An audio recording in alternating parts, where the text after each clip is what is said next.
Hello, everyone, and welcome to the best and worst of Walt Disney World, brought to you by Dreams Unlimited Travel, experts at helping you plan the perfect Disney vacation. Be sure to visit them on the web at dreamsunlimitedtravel.com. If you use them, it doesn't cost you anything extra, and you help support the show so we can keep turning out all of this amazing content that you love so much, right? I am your host, Ryno Clavin, and in this week's episode, we're going to be talking about the best surprises at Walt Disney World. And to join me for this conversation, we have Deni Sunderland. Hi there. And that's it. It's just us. Yeah, it's just so we feel like we've been doing some of these conversational episodes talking about personal experiences and just having a little back and forth. And I feel like the people who have been listening and watching seem to enjoy them. So we're going to keep trying to do that. I feel like making it a little more conversational is I like it better than the lists and stuff like that. Not to say that we won't do lists of this is the best, this is the worst, whatever, and but I like just chatting sometimes, There you go. Just a little conversation. Yeah. And these actually, this episode and the next episode we're doing, these ideas were brought to you by Deni. Or are you going to take credit, or is it we're going to? I'm not taking credit. He watches the show. So these were my husband's ideas. So he's the brains behind the operation, at least on my side of things.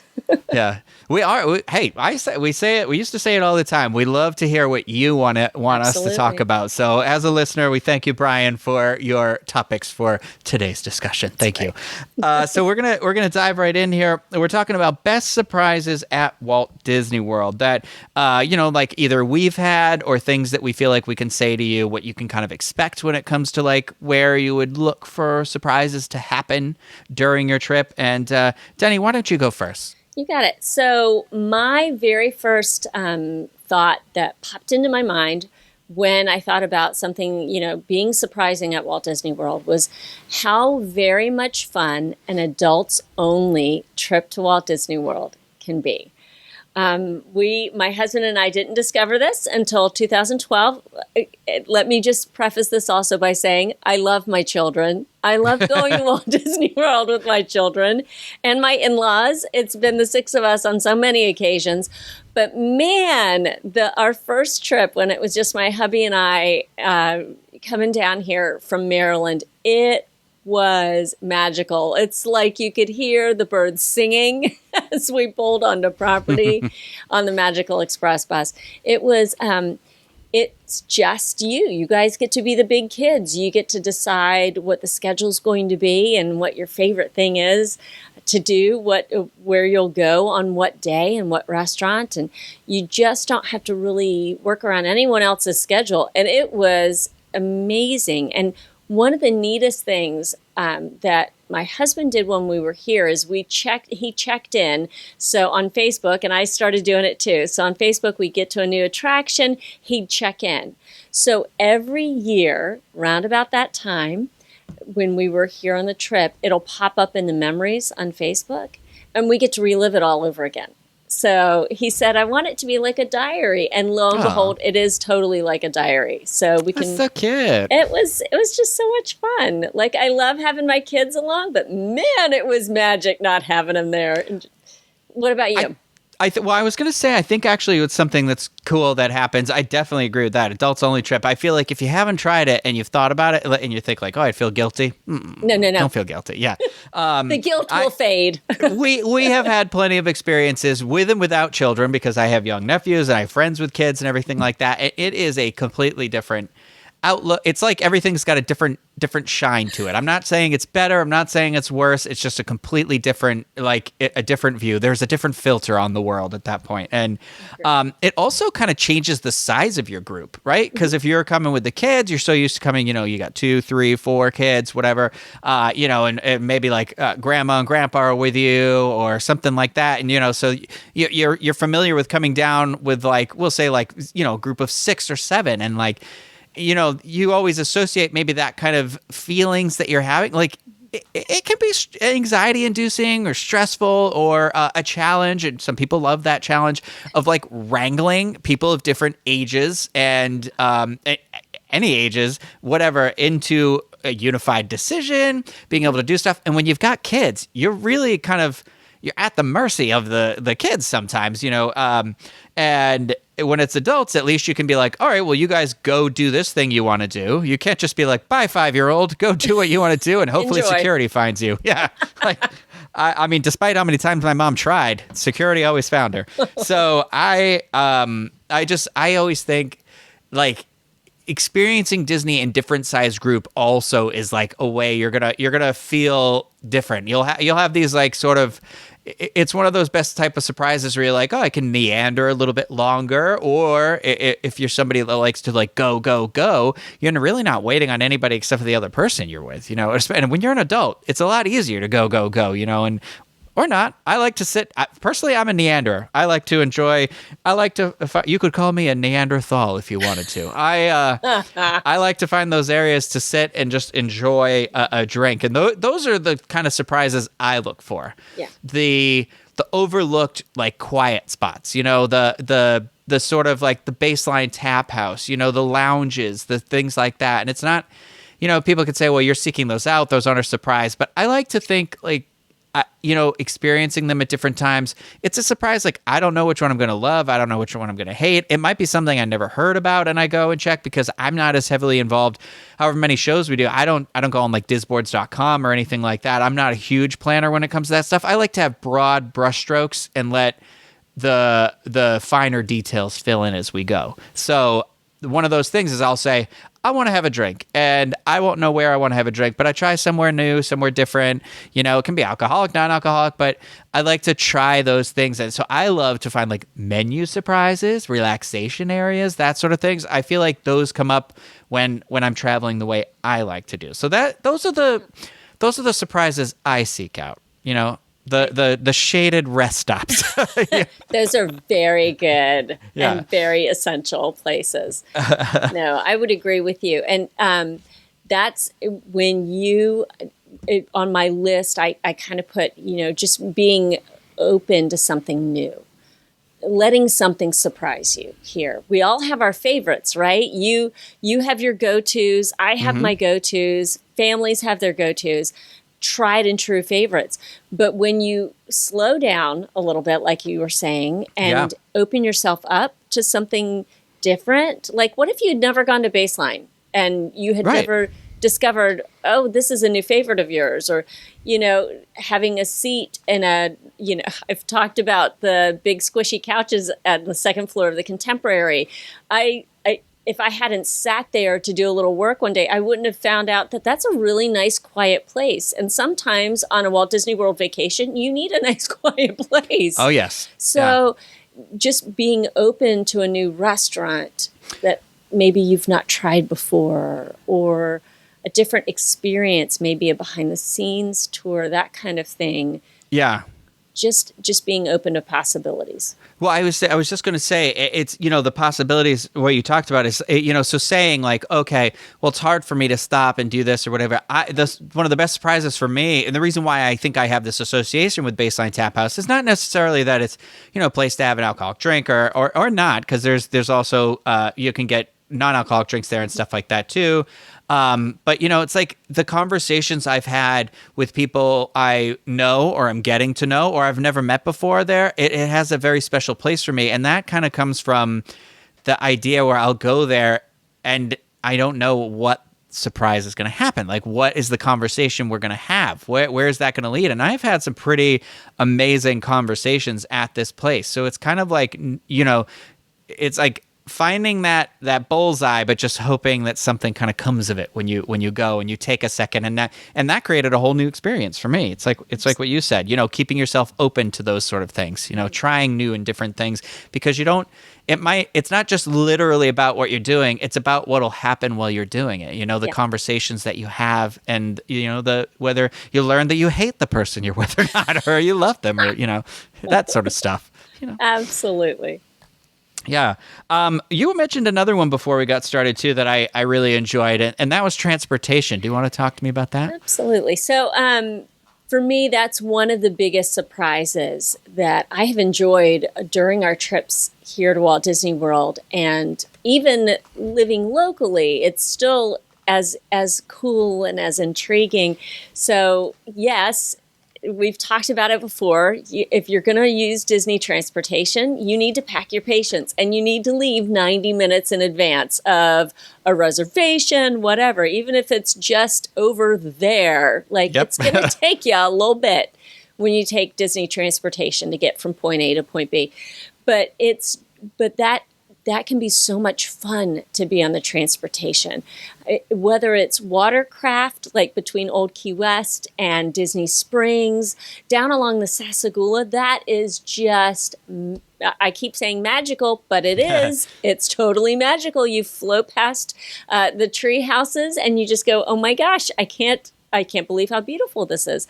Or it's the monorail. And for me, I know some people hate the smell of the monorail. It smells like an old school tin of Band-Aids. I love. I did not like that description. Well, it's a fresh tin of Band-Aids. Okay. All right. It's good stuff. Okay. But no, I love the smell of the monorail. I remember being little and visiting Walt Disney World, and I remember my dad saying, let's take the ferry boat over to the Magic Kingdom. And I kind of went, what? Like, there's a boat? But I remember that's Dad's favorite way to get to Magic Kingdom. And if we had never done that, we've never tried that. Well, it's fantastic. Just to get that first glimpse of the castle from across the water is so exciting, so neat. And of course, and people have mentioned this in the comments, and I totally get it, and I'm right there. I concur completely. That end of the night bus ride back to the resort after your park day, and you've been there and done that, and you've had a blast with the family or with your friends, whoever you're with, and maybe the kids are little, and they, doze off because the bus is dark. There's not a lot happening. Everybody's toast because they've given their all and their best at the park all day. And it's that quiet lull as you go back to your resort. That there's nothing better than that. I do love that feeling. It's one of those, it's a very specific feeling. It's like what you said, when the lights turn off on the bus and you can like feel it in your feet, and like, know, it's just, I think the first time that my parents experienced, my mom and my stepfather experienced Fort Wilderness it was that year that they did the 24-hour day at Magic Kingdom. It was the first time they did that. And I was still a cast member at this point, and we were staying at Fort Wilderness. I think they had done that was the year they had brought the camper down and stayed at the campgrounds, because that was their first experience there. And then that was when my mom wandered into the cabin that one time. I told, no, it was my mom and I, we weren't going to go to the park. And then we were like, oh, you know what? We'll just hop on the thing and we'll go to the park. And we got on the boat that takes you from Fort Wilderness. The beach at Fort Wilderness takes you right up to the entrance to the Magic Kingdom.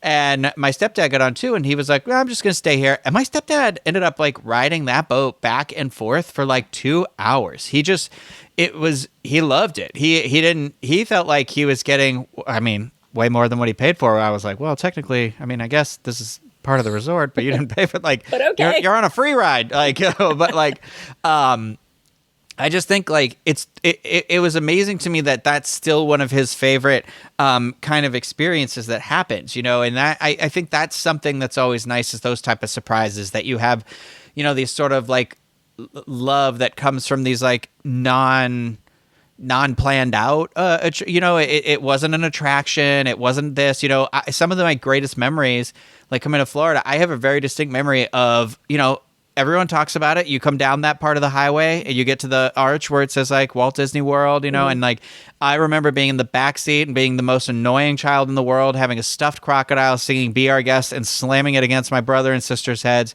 and being like so obnoxious about it. But I was just so excited. And it's funny, I don't remember anything else about that trip. I remember just that excitement of like going to it, and like, and it's just, sometimes it's that aspect of it, the journey to it, that can be the most memorable thing, and it's funny that it's like one of those surprises that even in the moment, you don't even realize what it is until after. And you like, it's like this warm little cookie of a memory that stays with you, I love that. I think those are my favorite types of surprises too. You know, those quieter, softer, non-planned out moments, you know.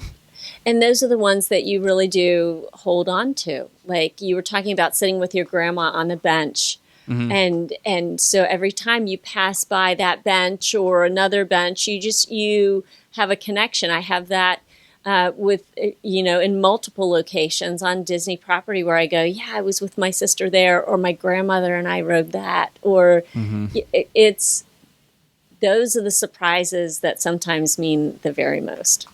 Yeah.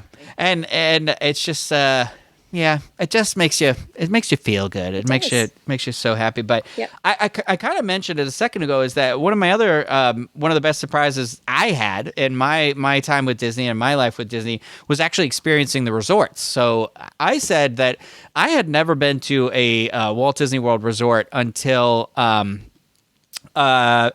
my grad night, and that was in my senior year, so that was 2003, and we stayed at Caribbean Beach, and I was like, oh my gosh, these are the resorts, and I was like, this is the nicest hotel I've ever been to.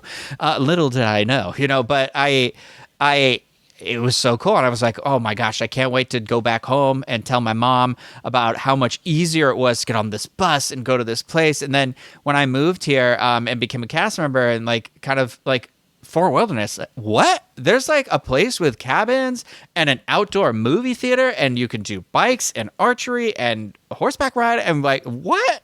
I just hidden in the woods. That was to me one of the biggest surprises I ever had. Hoop-de-doo? I mean, that's the resort for me that the surprises just keep coming. I feel like I'm always learning about something new and different that they do there. And just like, I'll never forget that. That was a big moment for me, because that was kind of like this whole other Walt Disney World that existed that I had no idea about. It's like this thing that kind of keeps on giving, and I figured I've been so lucky to have been X amount of times to Disney in my life at that point, knowing very well I had been more than most people had.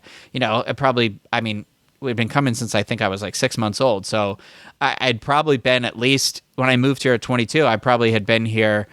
Dear God, I was only 22, so young. The good old days. I had probably been here like 10 times at least, I think, at that point. More than that, I'm sure. I'm just lowballing here.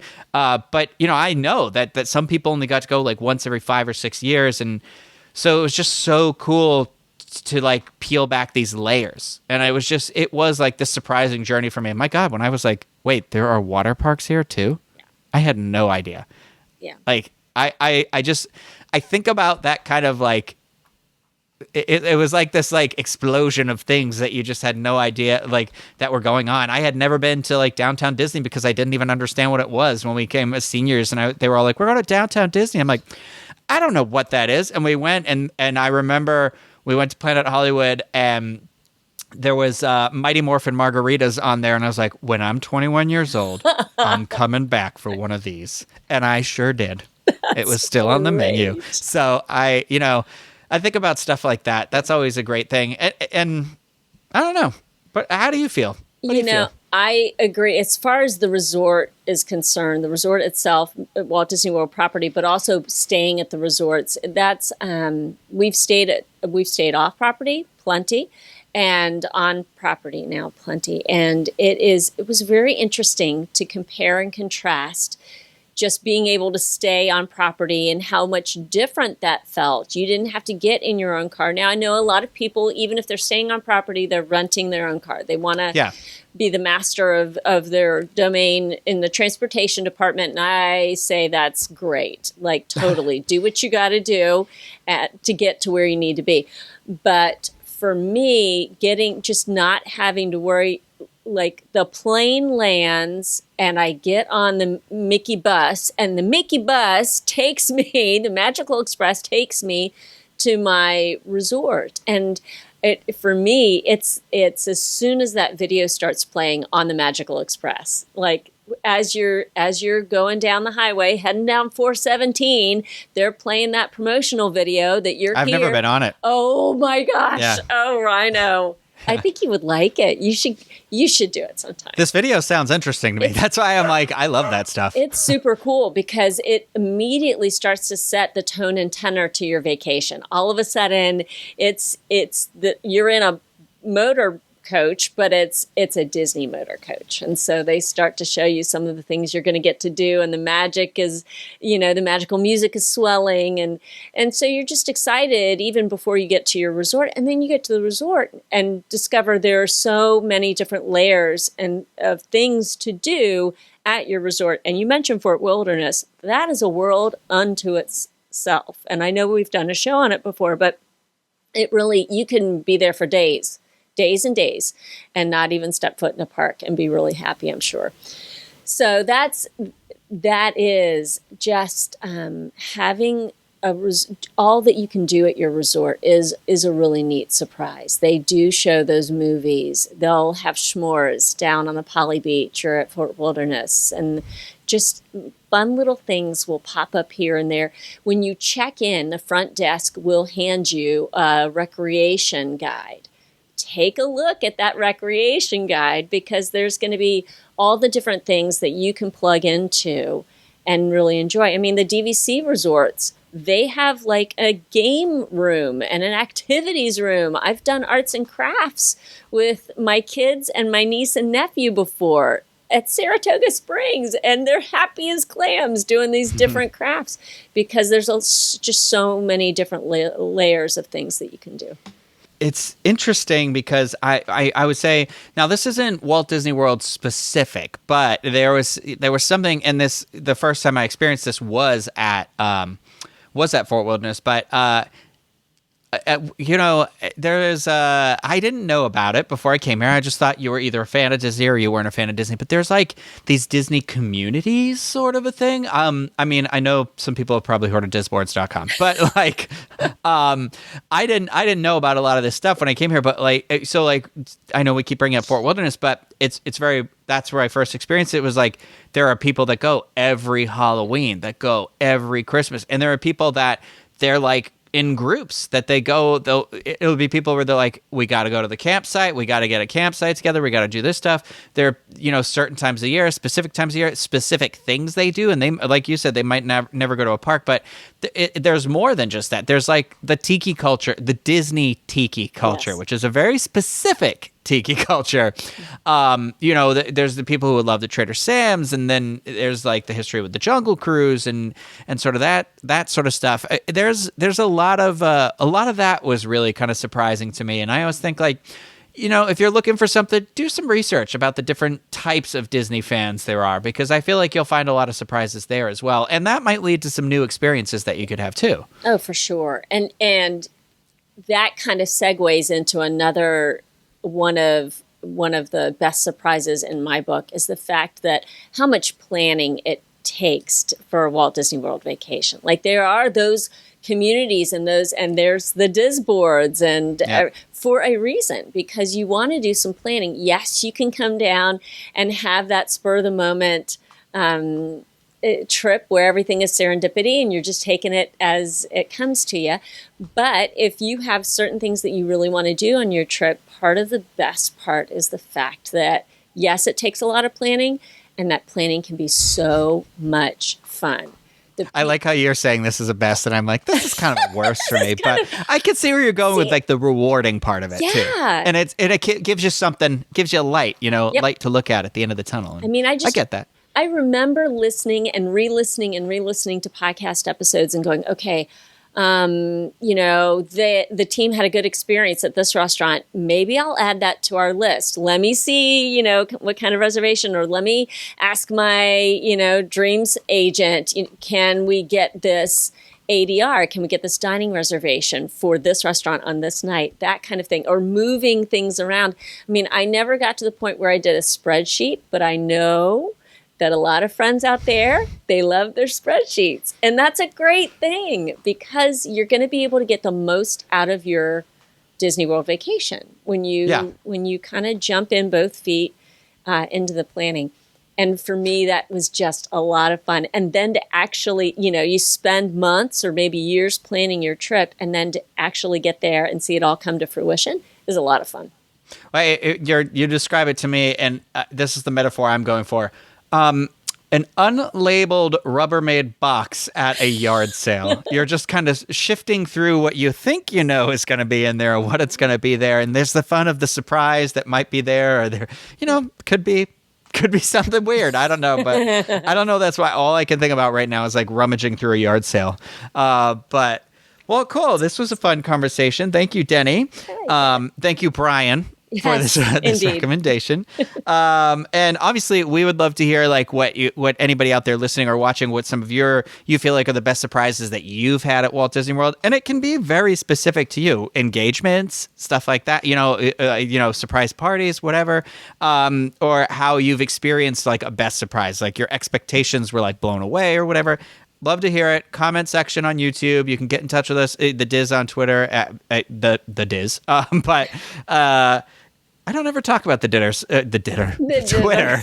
The dinner. That's what I'm calling Diz Twitter now. The dinner. Like I just threw myself for a loop now because of that. But if you enjoy the Diz Unplugged, if you'd enjoy this video, please hit the thumbs up button and subscribe to the channel. If you click the bell, you'll get notified whenever we're uploading any sort of content. And it's kind of all over the place. We got all our shows, we've got discussion episodes, there's vlogs in the park, all this fun stuff. So make sure you check out some of that stuff. Again, thank you everyone for listening and watching, and we will be back next time with another episode of the best and worst of Walt Disney World. Bye everyone.